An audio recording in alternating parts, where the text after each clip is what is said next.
Hello dear students, welcome in today's class. बच्चों, आज हम फिर से आपका न्यू चैप्टर स्टार्ट करने जा रहे हैं। Okay, so this is your chapter number 18 and the name of the chapter is future continuous tense. ठीक है, इस चैप्टर में हम फ्यूचर कॉन्टिन्यूअस टेंस के बारे में डिस्कस करने वाले हैं। ओके, चलिए स्टार्ट करते हैं। सबसे पहले हम अफर्मेटिव सेंटेंसेस के बारे में पढ़ने वाले हैं। ओके, यहाँ पर मॉडल सेंटेंसेस दिए हैं, यानी कि ताकि जिनसे हमें पढ़ के थोड़ा सा आइडिया हो जाए सेंटेंसेस को हम किस तरीके से बनाएंगे। इसमें मॉडल सेंटेंसेस में फर्स्ट है हम पढ़ रहे होंगे, वी शैल बी रीडिंग। कुत्ते भौंक रहे होंगे, the dogs will be barking. वे पतंग उड़ा रहे होंगे, they will be flying the kite. वे पतंग उड़ा रहे होंगे, they will be flying the kite. हम फुटबॉल खेल रहे होंगे, we shall be playing football.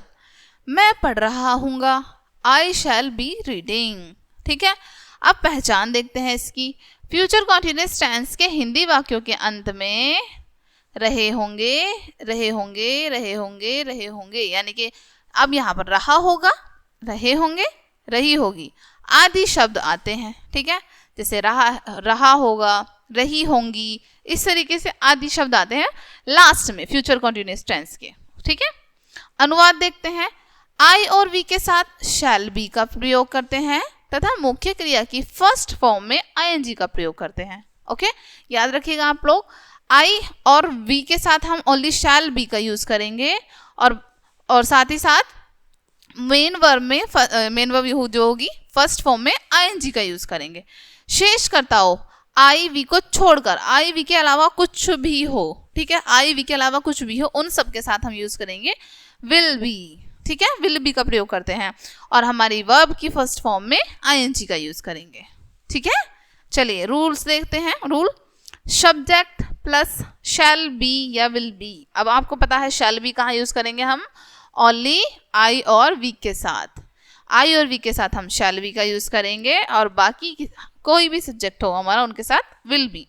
ठीक है, प्लस वर्ब की फर्स्ट फॉर्म में आईएनजी और हमारा लास्ट में ऑब्जेक्ट। ओके, चलिए एक्सरसाइज ट्रांसलेट इनटू इंग्लिश। तुम नाच रहे होगे, तुम नाच रहे होगे। यू के साथ क्या लगाएंगे, शैल बी तो हम किसके साथ लगाएंगे, शैल बी हम किसके साथ लगाएंगे, आई और वी के साथ ओनली। ठीक है, तो तुम के साथ यू के साथ हम will be, you will be dance, हमारी डांस की फर्स्ट फॉर्म होती है। ठीक है, उसके साथ ING, you will be dancing. Okay, चलिए इस तरीके से आप इसको कंप्लीट करिएगा बच्चों। हिंट्स आपको यहाँ पर दे रखे हैं। ओके, नेक्स्ट है हमारा नेगेटिव सेंटेंस। ठीक है, अभी हमने अफर्मेटिव रीड किया है, अब देखते हैं नेगेटिव सेंटेंस। राजू जाग नहीं रहा होगा, Raju will not be awaking. Sita खाना नहीं खा रही होगी, Sita will not be eating. वह गीत नहीं गा रही होगी, she will not be singing song. हम पढ़ नहीं रहे होंगे, we shall not be reading. मैं पत्र नहीं लिख रहा हूँगा, I shall not be writing the letter. ठीक है, अब देखिए सहायक क्रिया, इसमें फ्यूचर कॉन्टिन्यूअस टेंस की सहायक क्रियाएं कौन कौन सी हैं, शैल बी, विल बी, यानी कि हेल्पिंग वर्ब शैल बी और विल बी होती हैं। ठीक है, अनुवाद के नियम, आई और वी के साथ शैल नॉट का प्रयोग क्रिया से पहले करते हैं तथा मुख्य क्रिया की फर्स्ट फॉर्म में आईएनजी का प्रयोग करते हैं। आई और वी के साथ, ठीक है, हम शैल नॉट, फिर उसके बाद हम यूज करेंगे फर्स्ट फॉर्म में हमारी आईएनजी। ठीक है, शेष कर्ताओं आई और वी को छोड़कर सभी के साथ विल नॉट बी का प्रयोग करते हैं तथा मुख्य क्रिया की फर्स्ट फॉर्म में आईएनजी का प्रयोग करते हैं।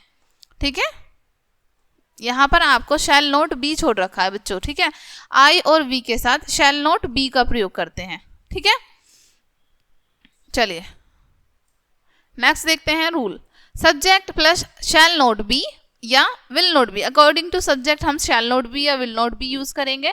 उसके बाद वर्ब की फर्स्ट फॉर्म में हम आईएनजी और लास्ट में हमारा ऑब्जेक्ट। ठीक है, बच्चा नहीं रो रहा होगा।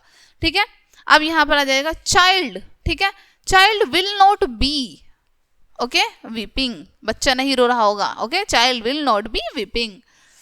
हिंट यहाँ पर आपको वही दे रखे हैं, रोने का मतलब, रोने का इंग्लिश में क्या कहते हैं, वीप कठिन परिश्रम, वर्किंग